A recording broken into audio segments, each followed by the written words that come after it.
नमस्कार साथियों। और आज मैं धीरेन्द्र कुमार शुक्ला आज आप लोगों के सामने एक नया टॉपिक लेके आया हूँ।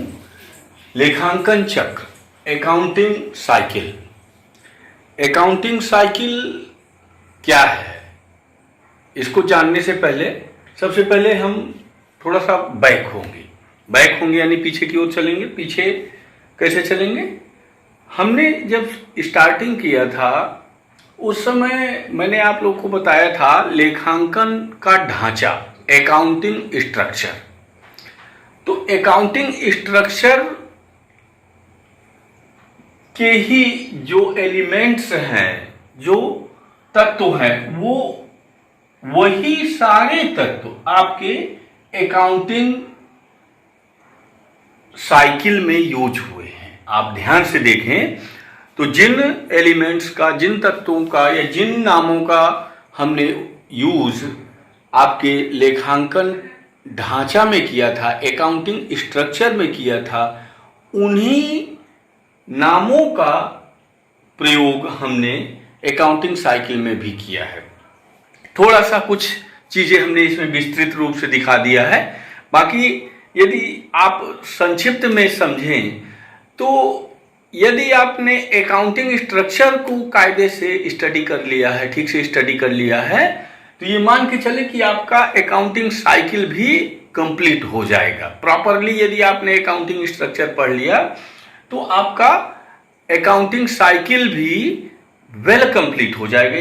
नो डाउट, इसमें कोई डाउट नहीं है। अब चूंकि ये टॉपिक हमने लिया ही है, कई बार क्वेश्चन आपका अकाउंटिंग साइकिल के नाम से ही पूछा जाता है, तो मुझे लगा कि मैं क्यों ना इसे अकाउंटिंग साइकिल के रूप में भी आपको एक बार दिखा दूं, बता दूं इसको।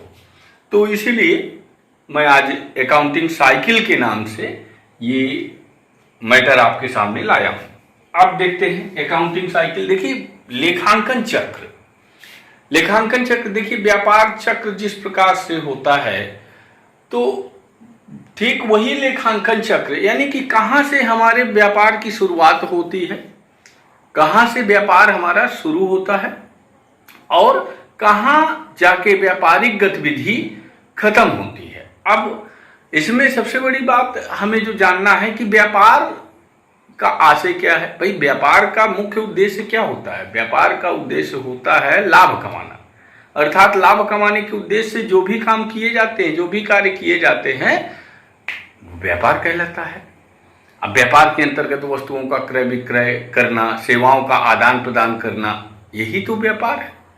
अब इसमें हम बिजनेस जब शुरू करते हैं तो उसमें हमारी कहानी की जो शुरुआत है वो कहाँ से होती है? सौदे से, व्यवहार से, व्यवहारों से, ट्रांजैक्शंस से। ट्रांजैक्शंस में क्या आता है? सेलिंग, परचेजिंग एंड आपका सर्विसेज, गिव एंड टेक, लेना देना।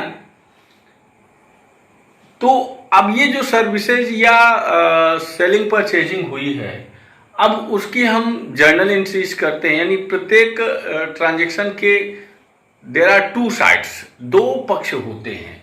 अब उन दोनों पक्षों को नॉमिनेट करने की जो क्रिया है वो हम जर्नल एंट्री के अंतर्गत, जर्नल के अंतर्गत करते हैं। इसमें एक साइड को, एक पक्ष को हम डेबिट करते हैं तो दूसरे पक्ष को हम क्रेडिट करते हैं।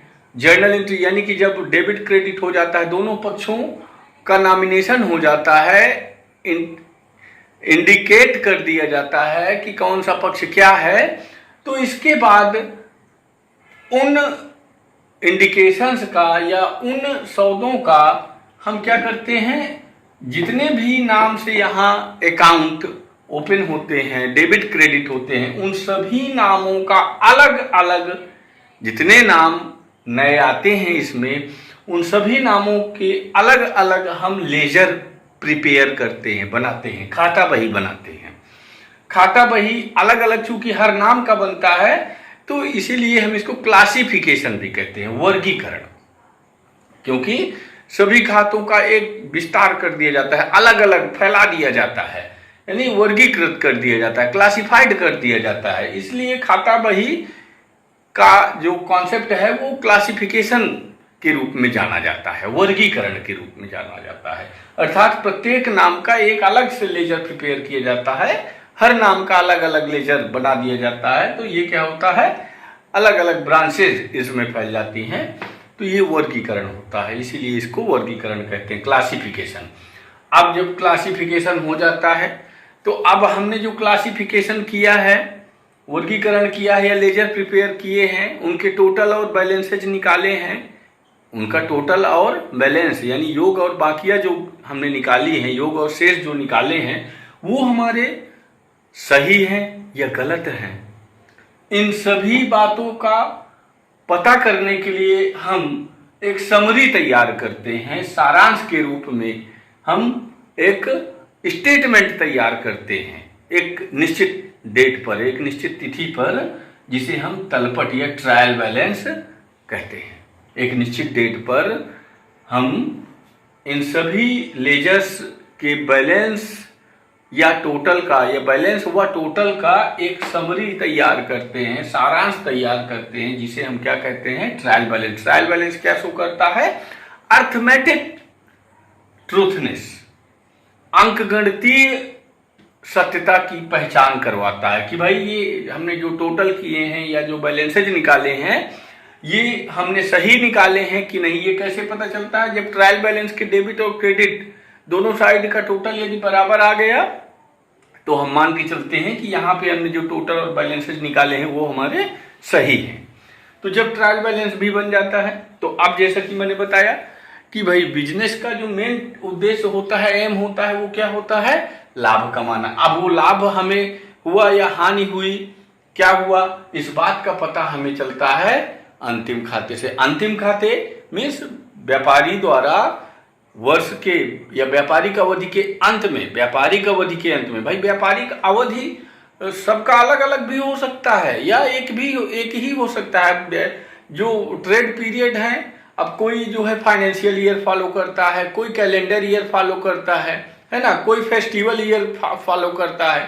तो अब कौन से ईयर्स हम लेते हैं या फॉलो करते हैं उस पर डिपेंड करता है। तो कुल मिला के जब उसका ट्रेड पीरियड का एंड होता है, व्यापारिक अवधि का जब अंत होता है, तो उस अंतिम तिथि पर या अंतिम अवधि पर जो खाते बनाए जाते हैं व्यापारी के द्वारा, उन्हें हम अंतिम खाते कहते हैं। अब अंतिम खाते के अंतर्गत हम क्या बनाते हैं, क्या करते हैं, भाई व्यापार का हम लाभ और हानि का पता करते हैं और साथ में व्यापार की आर्थिक स्थिति की जानकारी प्राप्त करते हैं कि हमारी जो फाइनेंशियल स्टेटस है वो कैसा है। तो हम लाभ या हानि पता करने के लिए क्या करते हैं, ये trading account and profit and loss account, यानी व्यापार खाता और लाभ हानि खाता, इसे हिंदी में कहते हैं trading account and profit and loss account. इससे हम प्रॉफिट या लॉस, लाभ या हानि का पता करते हैं। और बैलेंस शीट, आर्थिक चिट्ठा इसको हिंदी में कहते हैं।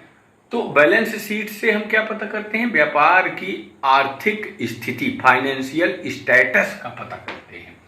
जब हमें पता चल जाता है कि हमें लाभ हुआ या हानि हुई, या व्यापार की आर्थिक स्थिति अच्छी है, बुरी है या एवरेज है, जो भी है, इन सब बातों का हम क्या करते हैं, इसके बाद एनालिसिस करते हैं, विश्लेषण करते हैं कि भाई हमारी जो स्थिति है, फाइनेंशियल स्टेटस है, वो अच्छा है, बुरा है, या औसत है, एवरेज है, हमें लाभ हुआ या हानि हुई, हमें ज़्यादा लाभ हुआ, कम लाभ हुआ, जो भी है। तो उन सभी बातों का हम एनालिसिस करते हैं, विश्लेषण करते हैं। और विश्लेषण की तमाम तकनीकें होती हैं, वो आप लोग जो है आगे पढ़ेंगे। कई तकनीकें हैं, कई विधियां हैं विश्लेषण की, वो हम आगे पढ़ेंगे, ये अभी यहाँ पे प्रश्न नहीं है। तो विश्लेषण करते हैं। अब विश्लेषण जब हो जाता है कि भाई हमें लाभ कम हुआ तो क्यों कम हुआ, ज़्यादा हुआ तो क्यों कम ज़्यादा हुआ, इन सभी बातों का जब हम विश्लेषण करते हैं, कारणों की खोज, विश्लेषण में कारणों की खोज की जाती है। तो जब हमें उन कारणों का पता चल जाता है तो फाइनली हम एक निश्चित निर्णय पर पहुंचते हैं, डिसीजन पर पहुंचते हैं, तो वो आपका निष्कर्ष हो जाता है। अब जब हम एक ये व्यापार चक्र आपका यहाँ से सौदे से स्टार्ट हुआ और ये जाके कहाँ खत्म हुआ, निष्कर्ष पर। यानी कि एक पीरियड का आपका एंड हो गया, एक जो ट्रेड पीरियड है वो खत्म हो गया, पुनः नेक्स्ट ट्रेड पीरियड आपका स्टार्ट होता है ट्रांजैक्शन से। फिर यही प्रक्रिया आपकी चक्राकार साइकिल के आकार में गोल गोल घूमती है।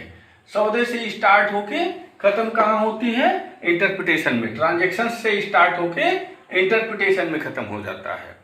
यही जो प्रोसेस है आपकी, जो चक्राकार चल रही है, इसी प्रक्रिया को या जो स्ट्रक्चर को हम कहते हैं अकाउंटिंग साइकिल। ठीक है, तो आज दोस्तों मैं यही लेके आया था, और बाकी कुछ नई चीज़ें मैं नेक्स्ट वीडियो में लेके आऊँगा। धन्यवाद, नमस्कार।